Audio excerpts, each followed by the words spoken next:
Salut à tous, soyez les bienvenus. Aujourd'hui, on vous explique les différents niveaux à MPG. On fait un petit focus sur Lyon et un débat sur les deals qu'il faut accepter ou non avec Pierre Prugnot de l'équipe et Martin Javien, bien sûr. Alors Martin, il y a donc différents niveaux à MPG. Ouais, sur MPG, on aime bien se comparer avec les adversaires de sa ligue, évidemment, mais on aime bien aussi se comparer à toute la communauté française de MPG, bientôt 1 million de personnes. Et pour ce faire, il y a le classement général, on en a parlé il y a un mois.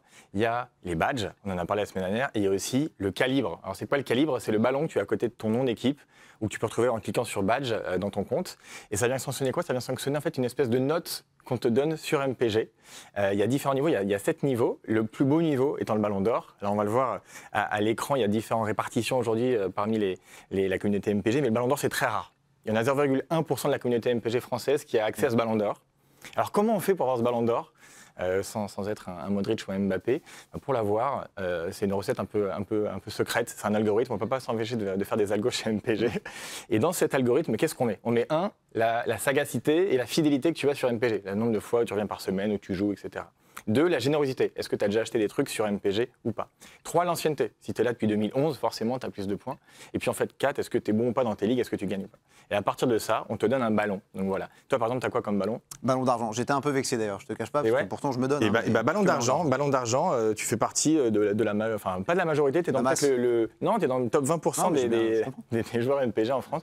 Et ce qu'il faut savoir également, c'est qu'on met à jour chaque jour potentiellement ce niveau. Donc en fait, tu peux être ballon d'or un jour et puis revenir en arrière si tu arrêtes de jouer à MPG pendant 2 mois, ce qu'il ne faut pas faire. Donc ballon d'or seulement 0,1%. Hein, ouais, 0,1%. Après, tu as le ballon de champion, juste après, c'est 0,5%. Et puis après, tu as les plus grosses masses. Et le pire des ballons, étant le premier, c'est le ballon de plage, le ballon de mousse, qui est vraiment le niveau, quoi. Quand tu commences, tu as un petit ballon de plage et tu commences avec ça. Et puis après, voilà, tu montes les échelons. Merci Martin, c'est l'heure du focus.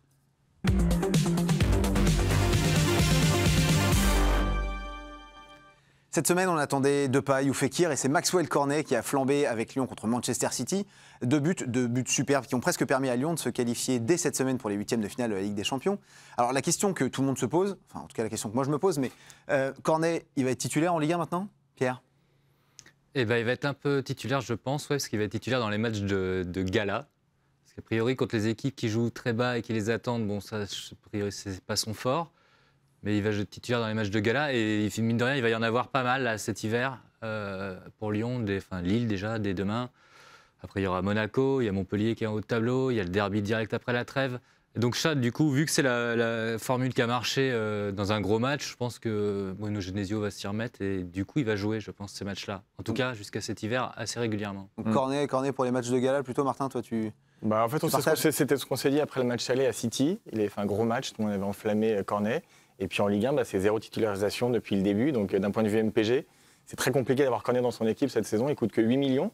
Mais effectivement, il a été encensé cette semaine. Peut-être le meilleur joueur européen de la semaine. Il a été nominé pour ce mini-trophée. Donc peut-être qu'enfin, il y aura un déclic, surtout que Traoré, il est dans le dur. Donc, alors justement, Traoré, en effet, très irrégulier. Est-ce que les joueurs MPG qui ont Traoré dans leur effectif, ils ont intérêt à le vendre quand ils sont en mode expert, donc en mercato permanent, je le rappelle? Est-ce que, par exemple, quand on a Traoré dans son effectif, il faut le vendre pour acheter Cornet? Eh ben, c'est tout le problème avec Lyon, c'est que c'est illisible. Donc on ne sait jamais comment ça va se passer, ne serait-ce que les compos de Bruno Genesio, on l'a vu encore contre City. Et aussi, l'autre problème avec Lyon, c'est que c'est une équipe qui finit toujours très fort physiquement, donc ils marquent pas mal de buts en deuxième mi-temps, en fin de match, donc ça se trouve c'est les remplaçants aussi qui en profitent. Donc ça me frustrerait vachement de vendre Traoré, que moi j'ai, et qui rentre contre Lille ou contre Toulouse et qui plante un doublé à la 82e et 85e, quoi. Et puis depuis le début du mois d'août, c'est quand même 4 buts. Traoré, il coûte 20 millions sur MPG. Enfin, c'est quand même un attaquant qui compte, même s'il a un petit passage à vide. On disait ça de Cavani il y a encore 2 semaines, et puis il a mis un triplé juste après. Mais c'est vrai que bon, il y a Cornet, Traoré, mais c'est même toute l'attaque lyonnaise qui est assez difficile à traduire, quoi, ou en tout cas à interpréter.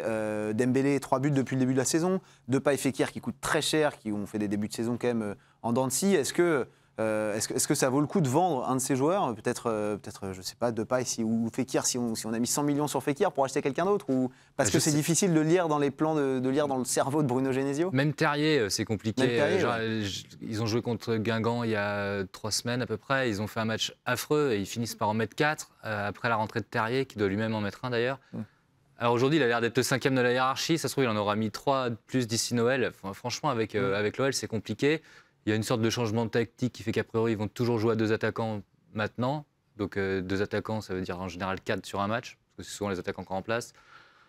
4, ils sont 5. C'est très compliqué de les vendre, à part c'est vraiment pour une bonne offre. Mais moi, je ne les vendrais pas, j'aurais trop peur. En fait, les joueurs MPG qui ont de la chance ou qui ont eu du nez, c'est ceux qui ont doublé les postes en attaque lyonnaise. Parce qu'en fait, là, par exemple, cette semaine, en 15 jours, il va y avoir 5 matchs de Lyon. Donc la semaine prochaine, il y en a 3 entre les 2 week-ends, plus le mardi, mercredi. Donc forcément, il y aura de la rotation. Et forcément, si tu as acheté un Cornet plus un Traoré, tu as de la chance en mettant en remplacement tactique que l'un ou l'autre joue. C'est ça l'astuce, en fait. C'est de ne pas acheter un seul Lyonnais. C'est soit de ne pas prendre de Lyonnais, soit en prendre au moins 2. Soit doubler un peu les postes pour mettre du remplacement tactique. Troisième attaque du championnat. Et je crois que le meilleur buteur, il doit être le 14e meilleur buteur du championnat. Donc en fait, il faut tous les avoir. Je ne sais pas si on peut montrer les stats à l'écran des différentes attaquants lyonnais. Mais il y en a un quand même qui fait mal, c'est Fekir, quoi. Faut pas se mentir, tout le monde l'a acheté plus de 100 millions en moyenne dans les mercatos. Et Fekir, c'est 7 titularisations en Ligue 1, donc dans MPG c'est pas bon du tout. Et c'est 2 buts, donc c'est très mauvais aussi parce que vu le coup qu'il a coûté aux gens, ça le fait pas, quoi. Bah ouais, mais sauf qu'il statistiquement, il va évidemment. Voilà. Donc j'ai encore envie d'y croire et je pense qu'il peut. Il y a un moment, il va marquer davantage. Il est tout le temps blessé. Et puis non, et puis après c'est lui qui tire les pénaltys encore. Donc l'OL c'est une équipe qui passe beaucoup de temps devant, donc ça peut aussi arriver.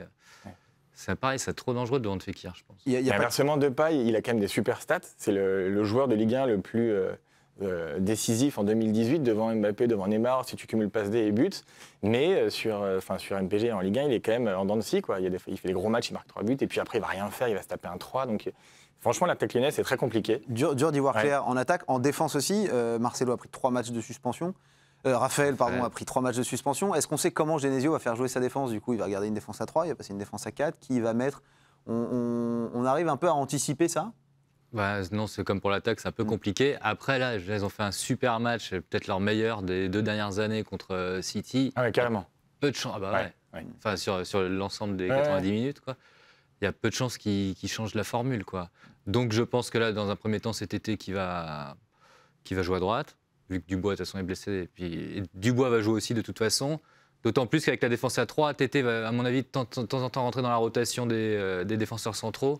Donc ça, c'est pareil, ça peut être un bon achat, Tété, parce qu'à mon avis, c'est quelqu'un qu'on va beaucoup plus voir que dans les premiers mois. Ouais. Il coûte moins de 10 millions, donc il est encore dispo. Et il va couvrir 2 postes sur 5, donc ça peut être intéressant. Ouais. En fait, le sujet, c'est est-ce qu'ils vont jouer à 3 encore contre Lille ce week-end, ou est-ce qu'ils vont jouer à 4 ? Dur à dire. S'ils jouent à 4, par exemple, Marsal, qui a joué les 2 derniers matchs contre Saint-Étienne, contre City, s'il joue à 4, il saute parce qu'il est derrière Mendy. Tu l'as dit, Martin, Lyon joue à Lille ce week-end. Alors à Lille, il y a 2 joueurs qui flambent vraiment depuis le début de la saison, notamment. C'est Nicolas Pepe et Jonathan Bamba. Ils ont fait un début de saison absolument canon. Aujourd'hui, ils sont très cotés.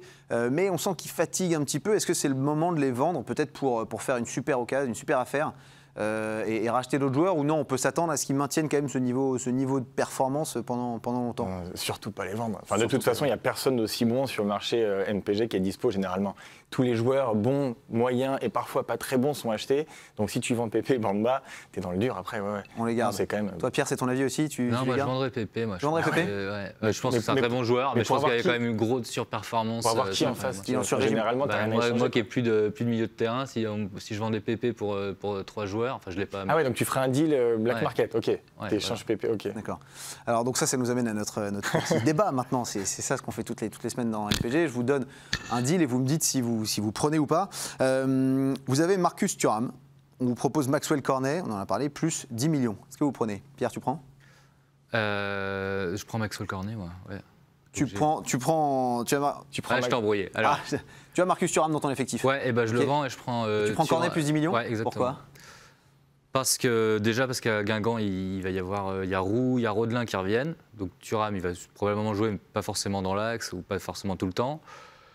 Et puis peut-être plus tirer les pénaltys non plus du coup. Et puis Maxwell Cornet, ce que je disais tout à l'heure, c'est que là avec il y a 4-5 gros matchs pour l'OL dans les 2 mois qui arrivent, et je pense qu'il va les jouer vu qu'il a participé au plus gros match de l'OL ces derniers temps et qu'il l'a réussi. Donc il y a peu de chances qu'il soit blacklisté comme après le premier match à City. Donc toi tu prends Martin? À l'inverse, non, je préfère avoir un joueur titulaire dans une équipe même en dur, en Ligue 1, tu vois, qui est 20e, au moins il est titulaire chaque match, il peut marquer chaque match, et puis il est quand même puissant, il a eu les éloges de Tuchel, plutôt qu'avoir un joueur qui peut-être va jouer un match sur 3 en Ligue 1 et donc sur MPG. Donc moi, je refuse ton deal. De la même manière, vous avez Rabiot, on vous propose Romao plus 15 millions, vous prenez? Martin, tu prends? Rabiot, il s'est fait siffler à son entrée au parc. Ouais. Il est dans on ne sait pas si c'est compliqué la situation de Rabiot. Ouais, Rabiot, on ne sait pas s'il va beaucoup jouer vu qu'il a de l'extra sportif un peu compliqué. Donc moi, je préfère un Romao, pareil, qui est capitaine, qui enchaîne les bonnes performances, qui est parti des bons milieux sur MPG cette année, pas trop cher encore. Alors que Rabiot, certes, je crois qu'il a plus de 6 de moyenne sur MPG, donc il fait partie des meilleurs milieux. Mais là, avec ce qui se passe en extra sportif, il ne va pas beaucoup jouer, je pense. Et donc non, je refuse, je garde Romao. Tiens.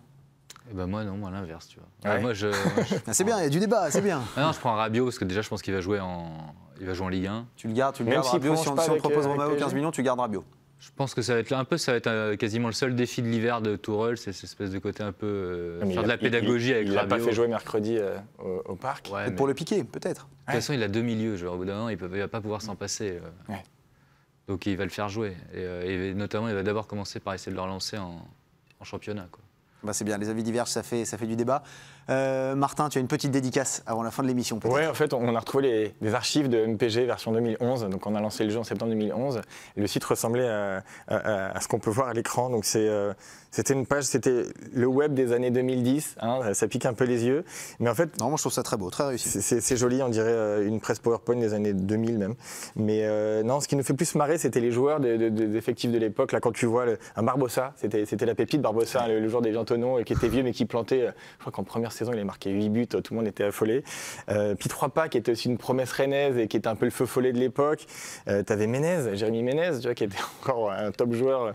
Voilà, et puis t'avais qui d'autre? T'avais quand même Eden Hazard qui était peut-être le meilleur joueur MPG de l'époque. Voilà. Donc on a ressorti cette petite archive en clin d'œil à tous ceux qui jouent à MPG depuis 2011. Merci les gars. La petite pépite, merci. Bon, merci à vous deux. Merci. Pour cette émission. Très bon week-end de Ligue 1 à tous et puis surtout à ceux qui jouaient déjà à MPG quand Mbappé avait 12 ans.